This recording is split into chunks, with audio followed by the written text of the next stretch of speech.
Sir sir sir நில்லுங்க. நீங்க சொல்ற விலைக்கு நான் எடுத்துக்கிறேன். கரெக்ட். ஆனா அதுல ஒரு சின்ன மேட்டர் இருக்கு. என்ன சொல்லுங்க.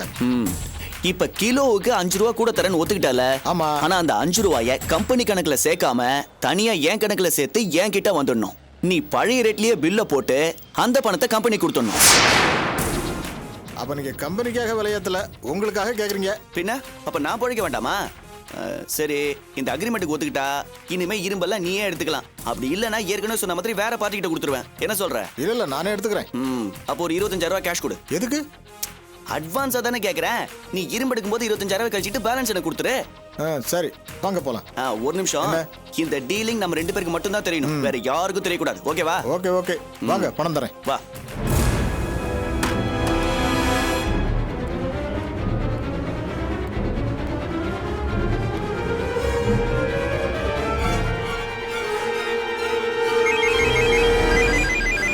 ஹலோ.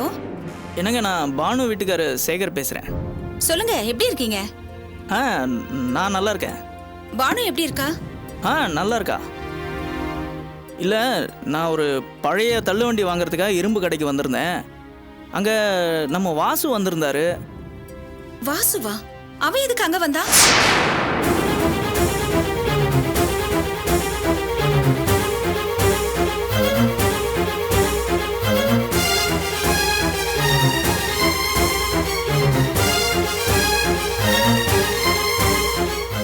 இத நீங்க உங்க கண்ணால பாத்தீங்களா? ஆமா, என் கண்ணால பார்த்தேனா. சரிங்க, நான் பாத்துக்கிறேன். வாசு, உன் முகமுடியை கிழிச்செறிஞ்சு உன்னை வேலையை விட்டு தூக்குறேன் பாரு.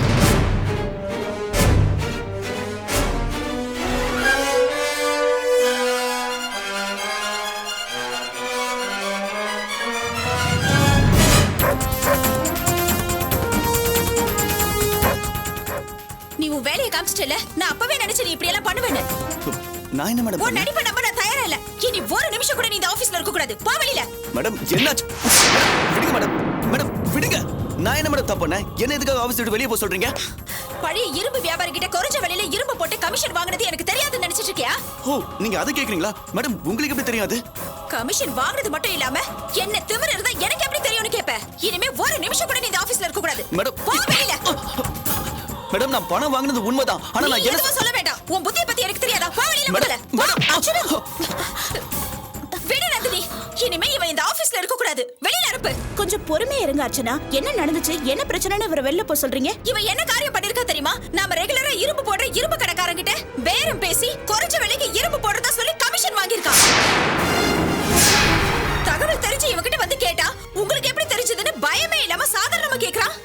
அர்ச்சனா, இதுல பயப்படுறதுக்கு என்ன இருக்கு? வாசு பணம் வாங்கியிருக்காரு, அதனால இந்த விஷயம் உங்களுக்கு எப்படி தெரிஞ்சதுன்னு கேக்குறாரு, அவ்வளவுதானே? என்ன நந்தினி, இவ்வளவு பெரிய தப்பு நடந்திருக்கு, எப்படி நீங்க சாதாரணமா பேசுறீங்க? அர்ச்சனா, கண்ணால் காண்பதும் போய் காதால் கேட்பதும் போய், தீர விசாரிக்கிறதா மெய். ஆக்சுவலா அந்த இரும்பு கடைக்கார விஷயத்துல என்ன நடந்துச்சு தெரியுமா? மேடம் என்ன வாசு? மேடம் நம்ம ரெகுலரா பழைய இரும்பு போட்டுட்டு இருக்கோம்ல, இனிமே உனக்கு இரும்பே போடக்கூடாது மேடம். ஏன், என்னாச்சு? இந்தாங்க மேடம் 25,000 ரூபாய் புடிங்க மேடம். என்ன வாசு, ரெகுலரா இரும்பு கொடுக்கறவனுக்கு தர வேணான்னு சொன்னீங்க. ஓகே, என்ன காரணம்னு கேட்டா பணத்தை கொடுக்குறீங்க? மேடம் இந்த 25,000 ரூபாய் அவனுக்கு லஞ்சமா கொடுத்தா மேடம். லஞ்சமா? எதுக்கு? மேடம் புதுப்பேட்டையில இரும்புக்கு நல்ல ரேட்டா இருக்குன்னு சொல்லி அவன் கிட்ட போய் கேட்டேன், ஏன்டா இப்படி பண்றேன்னு. அவன் சொல்றான், என்ன மாத்திராதீங்க, இதெல்லாம் யாருக்கும் தெரியாம நமக்குள்ளேயே அண்டர்ஸ்டாண்டிங்கா வச்சுக்கலான்னு இந்த 25,000 ரூபாய் எனக்கு அட்வான்ஸா லஞ்சமா கொடுக்குறான் மேடம். இதை புடிங்க. இவன் கூட எல்லாம் நமக்கு பிசினஸே வேணாம் மேடம்.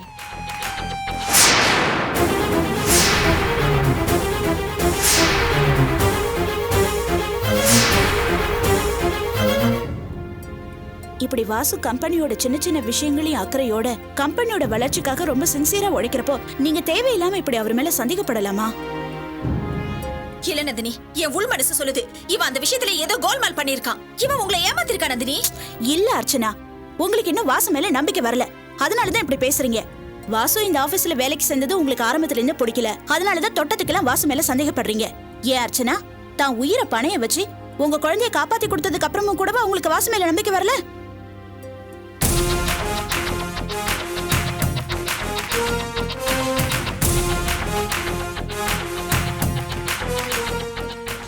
சரி விடுங்க மேடம். ஆஞ்சநேயர் மாதிரி நெஞ்ச பழந்த காட்டினா கூட அவங்க என்ன நம்ப போறதில்ல. ஏன்னா நான் அந்த அளவுக்கு அவங்களுக்கு கெடுதல் பண்ணிருக்கேன். ஆனா ஒண்ணு, நான் இப்ப பழைய வாசு கிடையாது. அவங்க என்னை பத்தி எப்படி வேணாலும் நினைச்சுக்கிட்டோம். ஆனா நான் கடவுள்கிட்ட ஒண்ணுதான் வேண்டிக்கிறேன். நான் சாவறதுக்குள்ள அவங்க மனசுல என்ன நல்லவன் நினைச்சா எனக்கு அதுவே போதும்.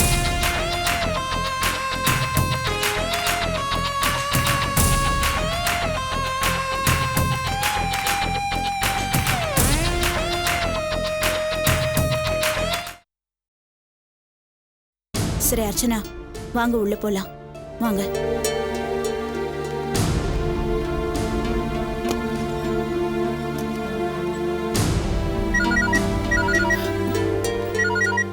பசங்க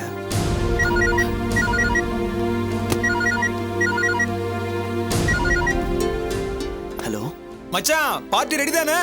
நாங்கெல்லாம் லீவ் போட்டுட்டு ரெடியா இருக்கோம்டா. அதையா மச்சான் கேக்குற? 25,000 ரூபாய் பணத்துக்கு பழைய இரும்பு விற்கிறவங்க கிட்ட கமிஷன் பேசி கரெக்ட் பண்ணி வச்சேன். அதை எங்க அண்ணியோட காம்பவுண்ட்ல இருந்த ஒருத்தன் பார்த்து தொலைச்சிட்டா. அதனால பணத்தை கொண்டு வந்து ஆபீஸ்ல கொடுத்துட்டு நல்ல மாதிரி வேஷம் போட்டேன். என் அண்ணி வேற தேவையில்லாம என் சட்டையெல்லாம் பிடிச்ச ஆபீஸ்ல ஒரே தகராறு. டேய், நேத்து நீ ஓகே சொல்லிட்டு போனேன்னு நான் சந்தேகப்பட்டேன்டா. இந்த மாதிரி ஏதாவது சொல்லி எஸ்கேப் ஆயிடுவேன்னு. அது சரியா போச்சுடா. டேய் து, நடந்த விஷயத்தை தான் சொன்னேன். அதுக்காக பார்ட்டி இல்லைன்னு சொன்னேனா? கன்ஃபார்மா பார்ட்டி உண்டு. நான் பணத்தோடையும் காரோடையும் வரேன். அப்படியே ஃபிகரை பிக்கப் பண்றோம். ஓகேவா? சரி மச்சான், ரைட். தேங்க்ஸ் மச்சான். இன்னைக்கு கன்ஃபார்மா பார்ட்டி இருக்குடா. வாங்க. என்ன பண்ணலாம்?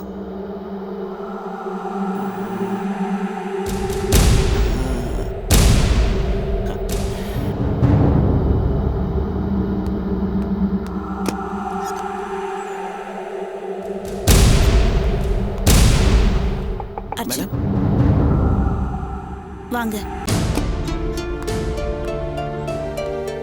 என்ன வாசு? அது வந்து மேடம், என் ஃப்ரெண்டோட ஒய்ஃப் நிறமாசமா இருக்காங்க. அவங்க சொந்த ஊர் செங்கல்பட்டு பக்கத்துல ஒரு சின்ன கிராமம். அங்க வச்சு பிரசவம் பார்த்தா ஏதாவது சிக்கலாயிடுமோன்னு கொஞ்சம் பயப்படுறாங்க. சரி, அதுக்கு நாம என்ன பண்ணணும்? இல்ல, அவன் ஒய்ஃபை எப்படியாவது சென்னை கூட்டிட்டு வரணும். உங்க ஆபீஸ்ல கார் ஏதாவது கொடுத்து உதவி பண்ண முடியுமான்னு கேக்குறான்.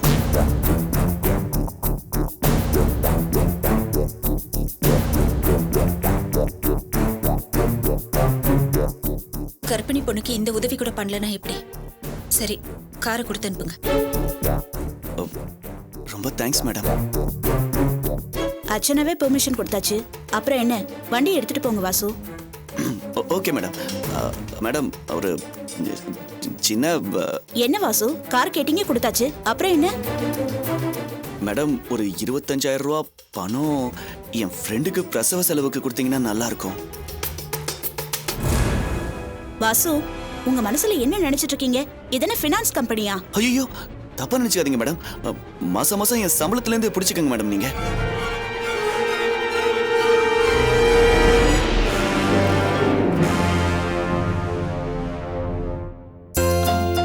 ஃப்ரெண்டுக்கு ஹெல்ப் பண்றதுல உங்களுக்கு எவ்வளவு பெரிய மனசு வாசு. வாசுக்கு ஒரு 25,000 கேஷ் கொடுத்துருங்க. Okay madam. நான் கேஷியர் கிட்ட இன்ஃபார்ம் பண்ணிட்டேன். நீங்க வாங்கிக்கங்க. Thank you madam.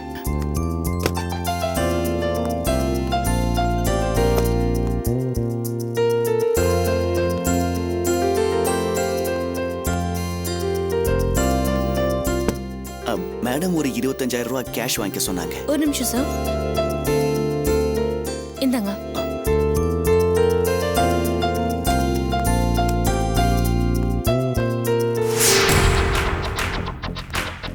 டேய் மச்சான், வாசு கண்டிப்பா இந்த பார்ட்டியை ஃபிகரோட அரேஞ்ச் பண்ணிடுவான்ல? டேய், அவன் தான் நம்ம கேட்ட உடனே சரின்ட்டான்ல. அப்புறம் எதுக்கு உனக்கு டவுட்? டேய், அவன் சந்தேகப்படுறது சரிதான்டா.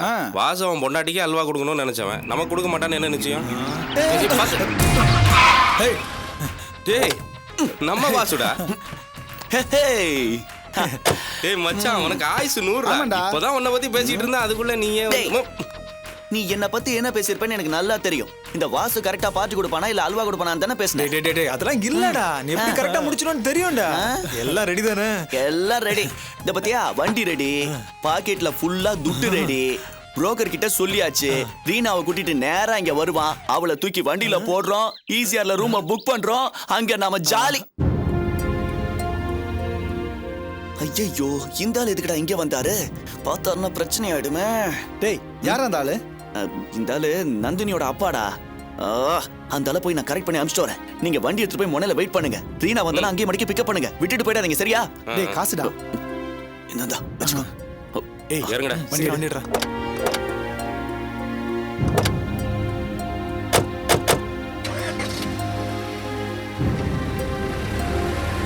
வணக்கம்ப்பா. வணக்கம்ப்பா. நல்லா இருக்கேப்பா. அண்ணன் புண்ணியத்திலையும் நந்தினி மேடம் புண்ணியத்திலையும் ரொம்ப நல்லா இருக்கேன். நந்தினி சொன்னா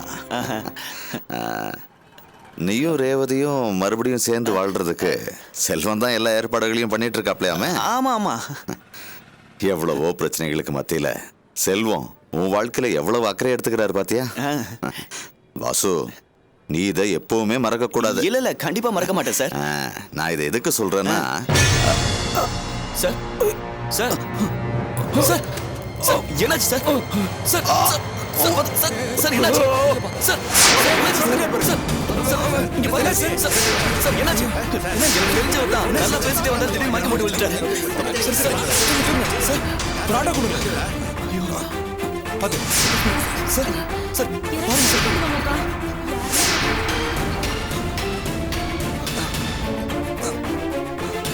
சார் கேந்திரிங்க. தம்பி உயிருக்கு ஒன்றும் ஆபத்து இல்லை, உடனே ஆஸ்பத்திரிக்கு கூட்டு போங்க. ஆட்டோ கூப்பிடுப்பா. சீக்கிரம் ஆட்டோ பார்த்து.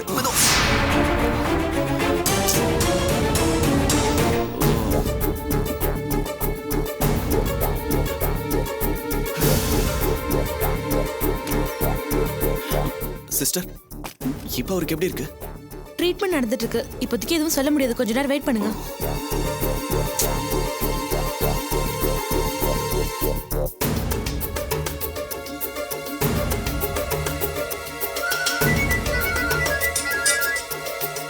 சொல்லுங்க வாசு.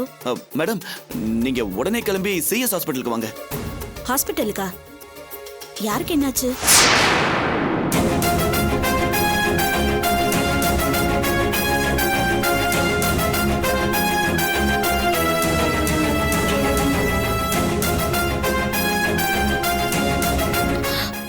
ஐயோ, இப்ப அப்பாக்கு எப்படி இருக்கு? நீங்க பயப்படாதீங்க. ட்ரீட்மெண்ட் நடந்துட்டு இருக்கு. பயப்படுறதுக்கு ஒண்ணும் இல்ல. நீங்க உடனே கிளம்பி வரீங்களா? இதோ உடனே வரேன்.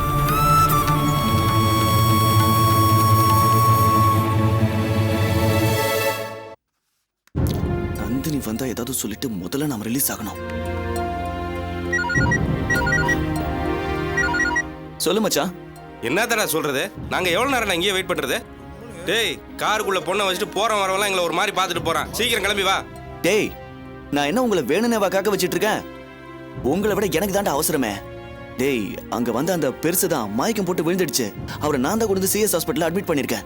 நந்தினிக்கும் ஃபோன் பண்ணி சொல்லியாச்சு. அவங்க வந்துட்டு இருக்காங்க. வந்த உடனே நான் கிளம்பி வந்துருவேன், சரியா? டேய், நந்தினி எப்ப வர்றது? நீ எப்படா கிளம்பி வர்றது? டேய், அப்ப நீங்க ஒண்ணு பண்ணுங்க. நீங்க நேரா கிளம்பி காட்டேஜுக்கு போயிடுங்க. எனக்கு தான் காட்டேஜ் அட்ரஸ் தெரியும்ல. நான் பின்னாடியே வந்து ஜாயின் பண்ணிக்கிறேன். ஓகேடா. டேய், அவன் காட்டேஜுக்கு வரேன்னு சொல்லிட்டான். நம்ம அங்க போயிடலாம். சரி மச்சான். போலாம் அங்க போய் மச்சான். பேசிக்கலாம்.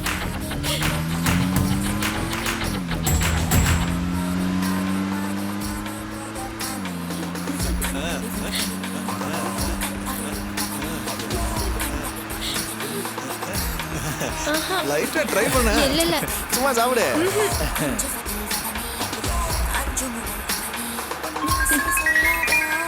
எனக்கு ஃபோன் வருது. கொஞ்சம் ஃபோன் பேசிக்கிறேன். சவுண்ட் கம்மி பண்ணுங்க. ஃபோன் தானே, சும்மா பேசு. ஹலோ. அப்படியா? இப்ப எப்படி இருக்காங்க? பயப்படுற மாதிரி ஒண்ணும் இல்லையே. நான் உடனே வரேன். எங்க அம்மாவுக்கு உடம்பு சரியில்லையா? வண்டியை கொஞ்சம் திருப்புங்க. என்ன விளையாடுறியா? நாங்கெல்லாம் ஃபுல் ஃபார்ம்ல இருக்கோம். இலைய போட்டு விருந்துல உட்கார்ந்தவன எந்திராங்கற மாதிரி கிளம்புறாங்கடா. அதானே, அதெல்லாம் முடியாது. வந்த வேலை முடிஞ்ச பிறகுதான் அனுப்புவோம். வாசு வேற வரல. வந்து கேட்டா என்ன பதில் சொல்றது?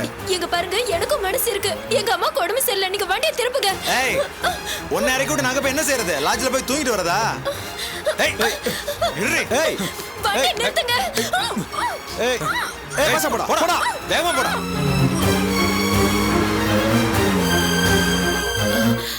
ரங்கராஜ்ங்கிறவர் அட்மிட் ஆயிருக்காரா? ஐசியூக்கு போங்க.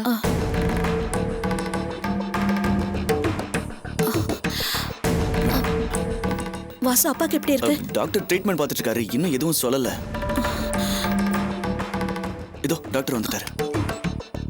டாக்டர், எங்க அப்பாக்கு எப்படி இருக்கு? No problem, he's all right. சரியான நேரத்துல ஹாஸ்பிட்டல் அட்மிட் பண்ணதுனாலயும் அவர் மயங்கி விழுந்த உடனே ஹார்ட்ல பம்ப் பண்ணதுனாலயும் தான் எங்களால காப்பாற்ற முடிஞ்சது. ரொம்ப தேங்க்ஸ் டாக்டர். ஃபர்ஸ்ட் எய்ட் கொடுத்து உங்க அப்பா உயிரை காப்பாத்தினது இவர்தான். இவருக்கு தான் நீங்க முதல்ல நன்றி சொல்லணும். வாசு ரொம்ப தேங்க்ஸ். என்ன மேடம் இதுக்கெல்லாம் போய் தேங்க்ஸ் சொல்லிக்கிட்டு? திடீர்னு ரோட்ல சார் நெஞ்ச பிடிச்சிட்டு மயக்கடிச்சு கீழே விழுந்தோடனே எனக்கு என்ன பண்றதுனே தெரியல. உடனே ஃபர்ஸ்ட் எய்ட் பண்ண சார் நெஞ்ச கொஞ்சம் பம்ப் பண்ணி நேரா ஹாஸ்பிட்டல்ல கொண்டு வந்து சேர்த்துட்டேன். டாக்டர் எங்க அப்பாவை பார்க்கலாமா? அவர் மயக்கத்துல இருக்காரு, டிஸ்டர்ப் பண்ணாம வெளியே நின்னு பாருங்க. Okay doctor. மேடம் ஃபோன் பேசிட்டு வந்துடுறேன். இவனுங்க வேற ஃபோன் பண்ணிக்கிட்டே இருக்கானுங்க. என்ன சொல்லிட்டு நந்தினி கிட்ட இருந்து எஸ் ஆகுதுன்னே தெரியலையே. ஹலோ மச்சான், இங்க ஒரே பிரச்சனை இருக்குடா இவ்வளவுல. டேய் என்னடா பிரச்சனை, என்ன சொல்லு. டேய் முதல்ல ரீனா நல்லா கம்பெனி கொடுத்தாண்ட பேசிட்டு வந்தா. திடீர்னு அவளுக்கு ஒரு ஃபோன் வந்தது. அவங்க அம்மா சீரியஸ்னு. உடனே அவ போறேன்னு அடம் பிடிக்கிறாடா. அதெல்லாம் ஒண்ணும் கவலைப்படாத, நம்மளை விட எவனாவது அதிகமா பணம் தரேன்னு சொல்லியிருப்பான். அதான் அப்படி சொல்றா. நீங்க காரை எங்கேயும் நிறுத்தாம நேரா காட்டேஜுக்கு போயிடுங்க, நான் பின்னாலே வந்துடுறேன். சரி மச்சான். மச்சான் நேரா காலேஜ் கூடுறா. வாடி.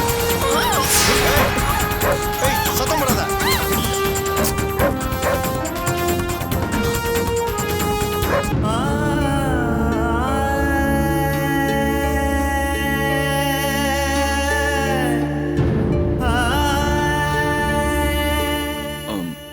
மேடம் சாருக்கு இன்ஃபார்ம் பண்ணிட்டீங்களா?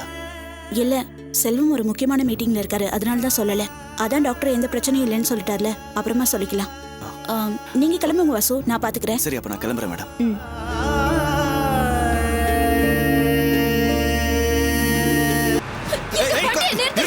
சத்தம் வரக்கூடாது.